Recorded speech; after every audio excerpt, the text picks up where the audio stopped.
Hello, engineers. Welcome back to our YouTube channel and TikTok account. By the way, this is Engineer Jiban Aiko Kalaki.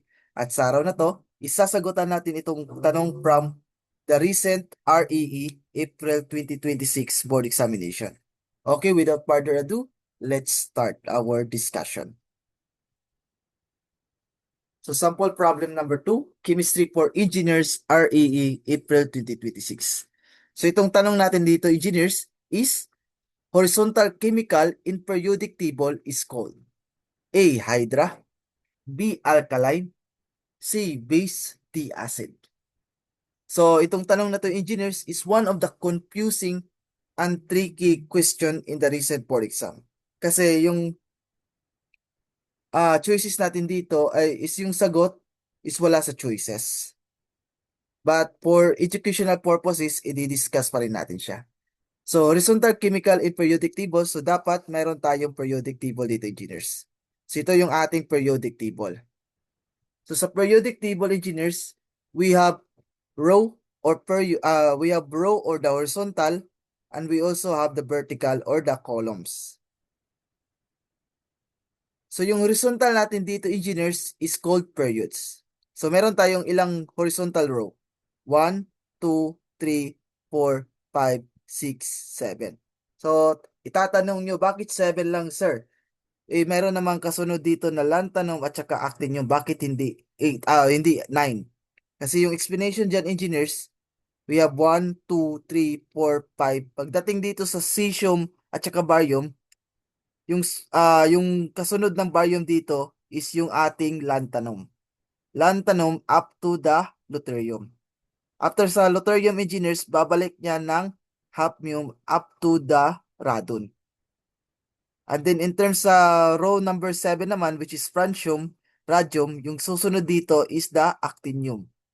Actinium up to laurentium. Then after sa laurentium, babalik yan sa rutherfordium up to oganesson. So therefore, we only have 7 periods. So 1, 2, 3, 4, 5, 6, and then 7. In terms of kung yung horizontal or rows is called periods, yung vertical or columns naman is called groups or families. So sa periodic table natin is meron tayong 18 groups or 18 families. So we have 1, 2, 3, 4, 5, 6, 7, 8, 9, 10, 11, 12, 13, 14, 15, 16, 17, and 18. Okay? So therefore, dapat yung magiging tamang sagot dito, engineers, is periods. Kasi sabi niya dito, horizontal, so ignore lang natin yung chemical, horizontal in periodic table is called. So therefore, yung tamang sagot dapat dito is periods. But since wala sa choices, so yun yung nagiging tricky niya or confusing part niya. So, for educational purposes, explain natin itong alkaline. So, sa periodic table engineers is meron tayong group 1, which is called the alkali metals. So, itong, except the hydrogen, itong lithium, sodium, potassium, rubidium, cesium, at saka francium, it is what we call the alkali metals. At yung group 2 naman natin dito, so ito yung alkali metals.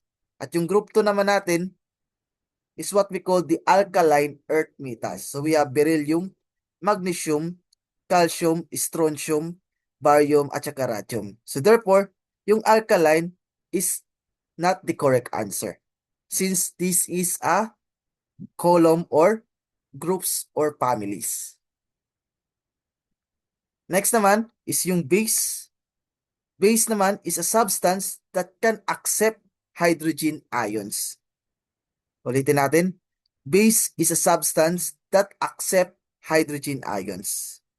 At kapag acid naman, it is a substance that provides hydrogen ions. So nakita natin yung difference ng dalawa.